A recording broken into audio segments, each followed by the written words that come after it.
এই ঈদে মিলাদুন নবী যারা বিদআত বলবে তারা নাকি কাফের হয়ে যাবে, তাদের বউ নাকি অটোতালাক হয়ে যাবে। মিলাদুন নবী উপলক্ষে আমরা কি কি আমল করব? রবিউল আউয়াল মাস চলছে, এ মাসে কি কি আমল করব? ভাইরা আমার, রবিউল আউয়াল হিজরি বর্ষের যে মাসগুলো আছে তার মধ্যে একটা মাস, এবং হিজরি বর্ষের তৃতীয় মাস এটি। রবিউল আউয়ালের এই মাসটি নবী করিম সাল্লাল্লাহু আলাইহি সাল্লামের ওফাতের মাস, এবং অনেক ইতিহাসবিদদের মতে বেলাদতের জন্ম লাভেরও মাস। যদি নবী সাল্লামের জন্মের তারিখ, অ্যাকচুয়াল টাইম, মাস, এটা নিয়ে অনেক মত পার্থক্য আছে। এখন কেউ বলতে পারে মত পার্থক্য কেন আছে? কেন আছে তার কারণ হলো, সে যুগে মানুষ জন্মের তারিখ সংরক্ষণের ব্যাপারে এখন আমরা যতটা সিরিয়াস, বা আমরা যত জন্ম হলে সাথে সাথে তারিখ নোট করে ফেলি, তখনকার মানুষের মধ্যে এটা এত গুরুত্ব ছিল না। ওই সময় তো অনেক পরের কথা, 1450 বছর। এখন থেকে 50 বছর, 100 বছর আগেও যদি আমরা চলে যাই, 100 বছর যাওয়া লাগবে না, 20-30 বছর আগেও যদি চলে যাই, অনেকের দেখবেন যে আমাদের জন্মের তারিখে ঠিক নেই, মা বাবা খেয়াল করেন নাই। বাট এখন মানুষ অনেক এলাকা গ্রামে একদম তারিখটা লিখে রাখে, কারণ জন্ম নিবন্ধন তো করতে হয়। তো আগে যত পিছনে যাবেন এটার তত গুরুত্ব ছিল না। নবী করিম সাল্লাল্লাহু আলাইহি ওয়াসাল্লাম ব্যাপারটা হলো, তিনি যখন জন্মগ্রহণ করেছেন তখন আল্লাহর কিতাবে, আল্লাহর ইলমে তিনি নবী ছিলেন। মক্কার মানুষজন কি জানতো? জানতো না। কুরাইশ বংশের অন্য 10টা বাচ্চার মতো একটা বাচ্চা জন্ম নিয়েছে বলে তারা মনে করেছে। এই যে একজন নবীর আগমন, এটা তো মানুষ টের পায়নি, কিন্তু যখন তার মৃত্যু হয়, দুনিয়া থেকে চলে যান, তখন তো দুনিয়া জানে তিনি নবী। এই জন্য মৃত্যু দিবসটা যেভাবে সংরক্ষিত, জন্ম দিবসটা সেভাবে সংরক্ষিত না। সেটা যাই হোক, জন্ম দিবস, মৃত্যু দিবস দুইটাই এই মাসে আমরা ধরেই নিলাম, রবিউল আউয়াল মাসে। তাহলে এই মাসের আমল কি? উত্তর হলো যে এই মাসের জন্য আলাদা করে স্পেশাল কোনো আমল নাই। আমল হলো সারা মাসের, সারা বছরে। সেটা কি? সেটা হলো নবী করিম সাল্লাল্লাহু আলাইহি সাল্লামের সুন্নাহকে অনুসরণ করা, তাকে সব কিছুর চাইতে, সবার চাইতে বেশি ভালোবাসা দেওয়া, এবং তার আদর্শকে নিজের মধ্যে ধারণ করা। এই কাজগুলো যদি আমরা করি, তার প্রতি ঈমানদার দাবিদার যারা, তাহলে ইনশাআল্লাহ কিয়ামতের ময়দানে তার সুপারিশ, তার সাথে জান্নাতে থাকা, আরো আল্লাহ তাআলা বিভিন্ন নেয়ামতের অধিকারী আমরা হতে পারবো। আর যদি আমরা রবিউল মাস আসলো আর 1-2টা মিলাদ পড়লাম, কিয়াম করলাম, বা কিছু আমল নবী সাল্লাল্লাহু আলাইহি ওয়াসাল্লামের মহব্বতের নামে করলাম, আর করে যদি মনে করি যে আমার দায়িত্ব আদায় হয়ে গেছে, সেটা ভুল হবে। আমাদের সমাজের মানুষের হলো, নেচার হলো যে রবিউল আউয়াল এলে তোমার গান গাই, ও রবিউল আউয়াল গেলে তোমায় ভুলে যাই। তো নবী সাল্লাল্লাহু আলাইহি ওয়াসাল্লামের ইত্তেবা কোনো মাসের সাথে সম্পৃক্ত না, সারা বছরের, সারা জীবনের জন্য। বিধায় রবিউল আউয়াল মাসের জন্য কোরআন অথবা হাদিসে আলাদা কোনো আমল, বিশেষ কোনো আমলের কথা বলা নেই। সম্মানিত 4টি মাস আছে, সেই 4টি মাসের কথা ভিন্ন, যেমন জিলকদ, জিলহজ, মুহররম আর রজব মাস, আর রমজান মাসের বিশেষ ফজিলত তো আছেই। এর বাইরে বাকি মাসগুলো সবই সমান, এগুলোর বিশেষ স্পেশাল কোনো আমল নাই, যেমন রবিউল আউয়ালে আলাদা করে কিছু নাই। নবী করিম সাল্লাল্লাহু আলাইহি সাল্লামের জন্মের দিন হলো সোমবার। কি বার? সোমবার। এই দিনটাতে মুসলমানদের জন্য নফল রোজা রাখা উত্তম। যদি সুযোগ থাকে আমরা নফল রোজা রাখতে পারি, সেটা সুন্নাহ আদায় হবে। নবী আলাইহিস সালাম সোমবারে রোজা রাখতেন, এবং তাকে জিজ্ঞাসা করা হয়েছে, সুইলা আন সিয়াম ইয়াউমিল ইথনাইন, নবী আলাইহিস সালামকে সোমবার রোজা রাখা সম্পর্কে জিজ্ঞাসা করা হয়েছিল, কেন রাখেন? তখন তিনি বলেছেন, যাকা ইয়াউমুন উলিদতু ফীহি, কারণ এটা এমন দিন যেদিনে আমার জন্ম হয়েছিল। তো নবী আলাইহিস সালামের জন্মকে ঘিরে যদি কিছু করার থাকে, সেটা হলো সোমবারে রোজা রাখা।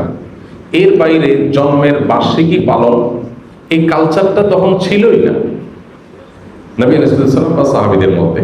এখন যেরকম আমরা জন্ম দিবস বছরে একবার পালন করি, নবী করিম সাল্লাল্লাহু আলাইহি সাল্লামের জন্মের দিন যদি পালন করতে আপনার মনে চায়, সেটা বছরে একদিন না, সেটা প্রত্যেক সপ্তাহে একদিন। কি বারে? সোমবারে। এটা বিশুদ্ধ হাদিস দ্বারা প্রমাণিত।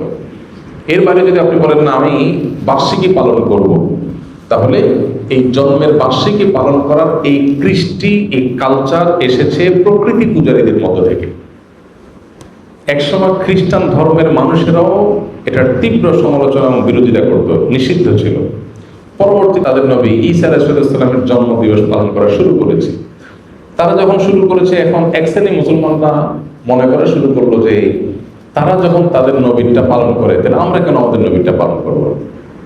ভালো নিয়তেই তাদের অনুসরণ করার চিন্তা শুরু করেছে। অথচ নবী সাল্লাল্লাহু আলাইহি ওয়াসাল্লাম বলেছেন, একটা সময় আসবে তোমরা মুসলমানরা তারা তাদের অনুসরণ করবে, এক বিগত গেলে তোমরা এক বিগত যাবে, এক হাত গেলে তোমরাও এক হাত যাবে, তারা গর্তে গিয়ে ঢুকলে গুইসাবের তোমরাও সেখানে গিয়ে ঢুকবে। তখন নবী আলাইহিস সালামকে সাহাবা জিজ্ঞাসা করলেন, কাদের কথা বলছেন? ইহুদি খ্রিস্টানদের কথা? তখন নবী আলাইহিস সালাম বলেছেন, তারা ছাড়া কাদের কথা বলবো? তাদের কথাই বলছি। অর্থাৎ তারা যা করে আমরা তা করবো। এখন ওদের নবীর জন্মদিবস উদযাপনের নামে তারা ক্রিসমাস ডে পালন করে, যদিও সেদিন ঈসা আলাইহিস সালামের জন্ম হয়েছে কিনা সেটা আর এক ঐতিহাসিক বিতর্কের বিষয়, কিন্তু আমরা মুসলমানরা অনেকে মনে করি তাহলে আমরা আমাদের নবী মুহাম্মদ সাল্লাল্লাহু আলাইহি সাল্লামের জন্মদিবস অনুসরণ করব। আমাদের নবী মুহাম্মদ সাল্লাল্লাহু আলাইহি সাল্লামের জন্মের পর উনি দুনিয়াতে বেঁচে ছিলেন কত বছর? 63 বছর। ওনার মৃত্যুর পর সাহাবীরা প্রায় শতবর্ষের মতো, সর্বশেষ সাহাবী দুনিয়া থেকে যাওয়ার ইতিহাসটা প্রায় কয়েক যুগ, শতবর্ষের মতো। এবং খোলাফায়ে রাশেদা তারপরে দুনিয়াতে বেঁচে ছিলেন কত বছর? 30 বছর। তাহলে শুধু খোলাফায়ে রাশেদের কথাই যদি বলি, নবী রাসূলুল্লাহ সাল্লাল্লাহু আলাইহি ওয়াসাল্লামের 63 আর 4 খলিফার 30, তাহলে কত হয়? 93 বছর। ইসলামের স্বর্ণযুগে খোদ নবী সাল্লাল্লাহু আলাইহি ওয়াসাল্লাম এবং 4 খলিফার এই 93 বছরের একটা বছর এমন পাওয়া যায় না যে বছরে একবার নবীজির জন্মদিবস তিনি নিজে অথবা তার কোন খলিফা, কোন সাহাবী পালন করেছেন। তো তাদের চাইতে কি আমরা তাকে বেশি ভালোবাসি? আল্লাহ কোরআনে যাদের প্রশংসা করেছেন তার নবীর অনুসারী হিসাবে, তো তিনি নিজে যেটা করেন নাই, তার খলিফারা যেটা করেন নাই, তার সাহাবীরা যেটা করেন নাই, এখন খ্রিস্টানদেরটা দেখে দেখে আমরা করব, এটা ইসলাম না, এটা ইসলামের নামে বিভ্রান্তি। আল্লাহ আমাদেরকে বোঝার তৌফিক দান করুন।